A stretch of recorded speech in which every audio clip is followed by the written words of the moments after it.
In this video, we're going to look at changing your roll feed settings in JWEI's JWCAM software.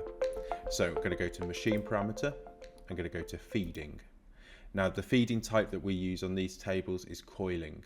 So that means that the job is on a roll at the back of the table. It's using the conveyor belt to bring that forward. So the main setting that we change is this close blow setting. So the actual procedure is that it will cut the job that's on the table. The Y rail will go to the back of the table. It will then clamp down the job using the fence and the clamps. Then it will turn the vacuum off. Now, in turning that vacuum off, basically it's allowing then for the conveyor belt to move forward. This delay time here in milliseconds is how long it's going to wait between the vacuum turning off and the head actually moving the belt. If we move too soon, the belt will rock up because it will still be stuck to the table. And if we obviously take too long, then it's just going to delay our process.